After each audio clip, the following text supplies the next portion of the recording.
What if the most painful chapter of your life is not the one where someone broke your heart, but the one where you silently broke your own heart every single day, loving someone who never even noticed? Let me tell you something I have never said out loud to very many people, something that still feels uncomfortable to admit even now. When I was around 19 years old, I fell in love with someone who did not even know I existed in that way. And I do not mean that in the casual way people say it. I mean I genuinely, completely, with everything I had, fell.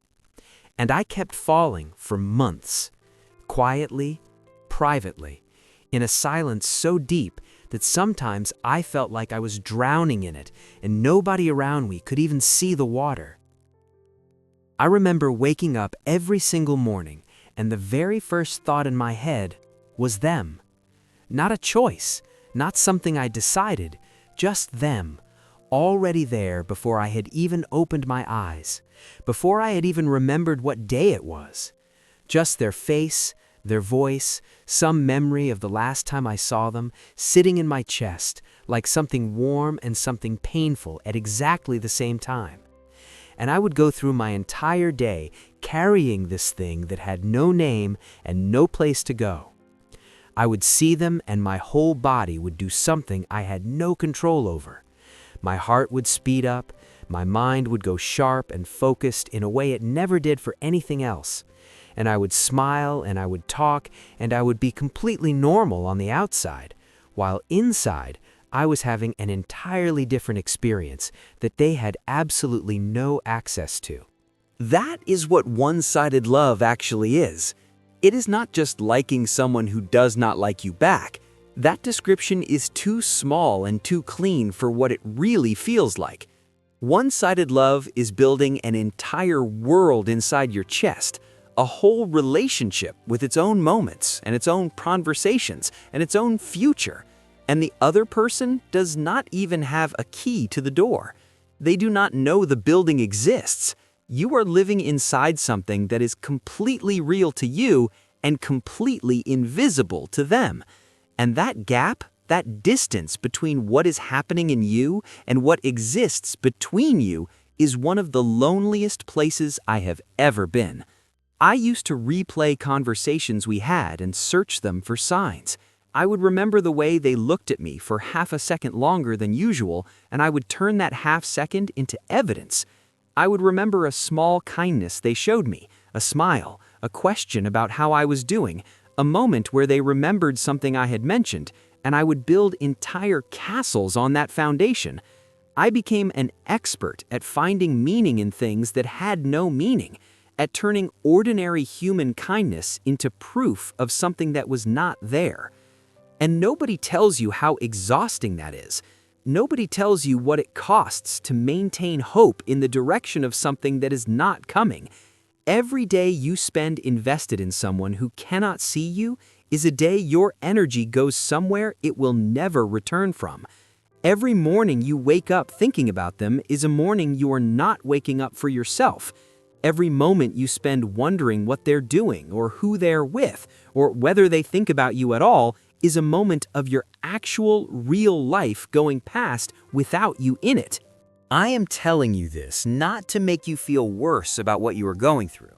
I am telling you this because I know that somewhere in this audience right now, there is someone who is 18 or 19 or 22 or 24 years old who is living exactly what I just described, who went to sleep last night thinking about someone who probably did not think about them once, who is going to wake up tomorrow and feel that same weight before the day even begins. And I want that person to know, I see you, even if the person you love cannot.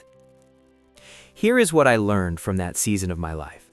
One-sided love is not a mistake. It is not a flaw in your character.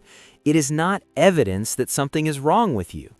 It is evidence that you are someone who feels deeply, that you are someone who is capable of extraordinary commitment and loyalty and care.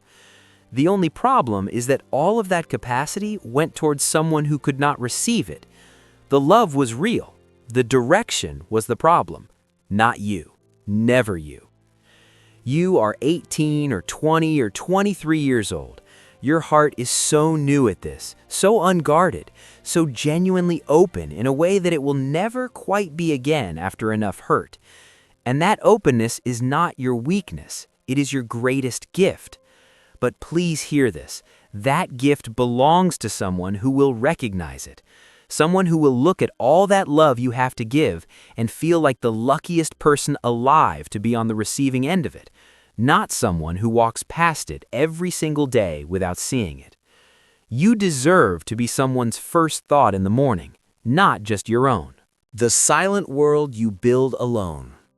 One-sided love creates a complete emotional reality inside one person, full of imagined conversations, manufactured signs, and constructed hope that exists entirely in their mind, while the other person lives completely unburdened and unaware, creating the loneliest possible emotional experience.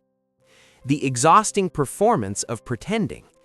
Living with one-sided love means maintaining a constant performance of normalcy in front of the person you love and everyone around you, which drains energy, creates isolation, and forces you to process enormous emotion entirely alone, without any of the support systems that exist for visible heartbreak. The dangerous game of finding signs.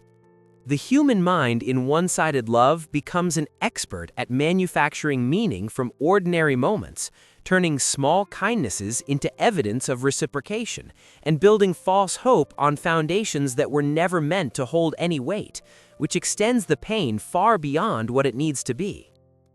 What your capacity to love this deeply actually means.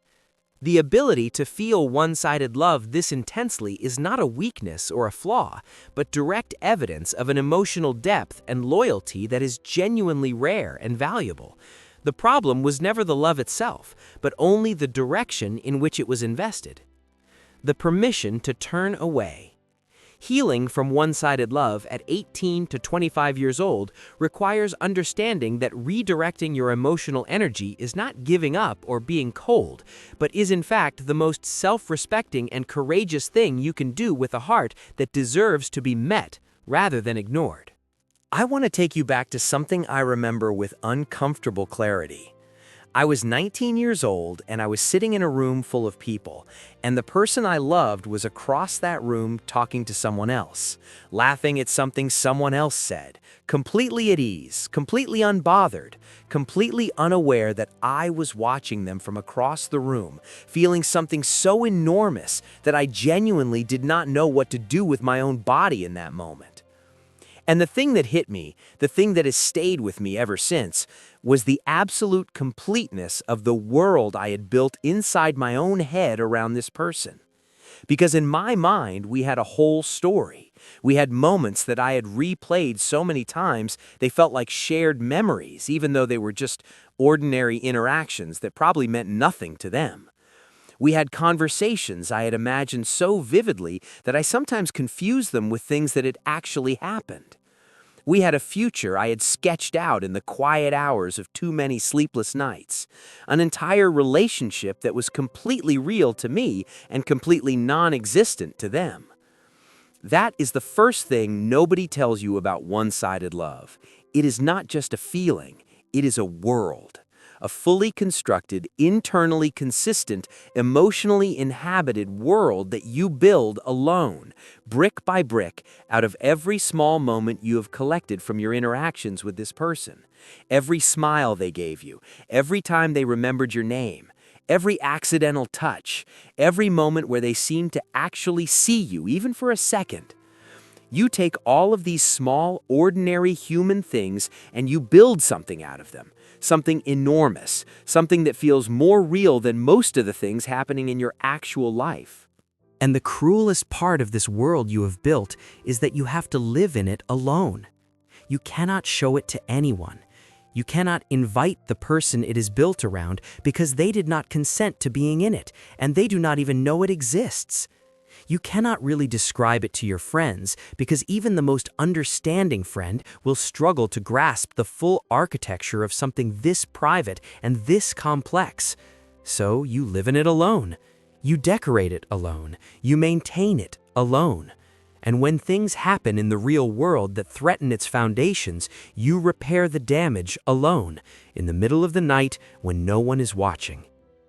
I remember the specific mental gymnastics I would perform to keep hope alive. If they did not respond to a message quickly, I would construct an elaborate explanation for why that meant nothing. If they were warm to me one day and distant the next, I would spend hours analyzing the difference and almost always land on an interpretation that kept my hope intact. If I saw them with someone else, I would immediately assess that person for threat level and calculate whether there was still space for me somewhere in the story. My mind was constantly working, constantly processing, constantly finding ways to keep the door open that the other person had never actually closed because they had never actually opened it either. This mental work is exhausting in a way that is almost impossible to communicate. From the outside, you look fine. You are functioning. You are showing up to your life. But internally, you are running a constant background process that never fully shuts down. You are always half somewhere else. Because here is the thing about being in your late teens and early 20s that nobody fully prepares you for. This is the time when you are building yourself, when you are figuring out what you believe and what you value and what kind of person you want to be and what kind of life you want to create. This is the most important construction project of your entire existence. And one-sided love takes so much of the energy and attention and emotional bandwidth that this construction requires and pours it all into a direction that returns nothing. You are investing your most valuable years of self-building into someone who is not building anything with you, who is not even aware that construction is happening. And the world you build around them keeps you from seeing clearly. It keeps you from seeing the people who are actually available to you, the ones who are right there in your actual life, genuinely interested in the person you actually are. Because when your emotional attention is completely consumed by one person who cannot see you, you have no bandwidth left to notice the ones who can. You walk past real possibility every single day because you are too busy maintaining an imaginary world to notice what is real and present and actually reaching for you. I am not saying this to make you feel foolish. I am saying it because I was you. I walked past real people and real moments and real opportunities because I was too invested in a world that only existed in my head to show up for the world that actually existed around me. And looking back now, I can see the cost of that with a clarity I did not have at the time. The friendships I was not fully present for. The experiences I was too distracted to enjoy. The version of myself that was trying to grow but kept having its resources redirected towards someone who did not even know they were receiving them. The silent world you build in one-sided love is real. The feelings inside it are real. The pain of living in it alone is real. But it is a world built on a foundation that was never solid. And the longer you live in it, the more it costs you in the currency of your own life, your time, your energy, your presence, your growth. These are not small things to spend on something that exists only in one direction. You deserve a world that two people build together, where both architects show up, where both people know they are building something and choose to keep building it every day, where you do not have to construct the entire thing alone in the silence of your own head and then live in it alone, hoping one day the other person will notice the door and decide to walk through. That is the world worth waiting for, and it starts with being honest about the one you have been living in. I know how real this feels right now.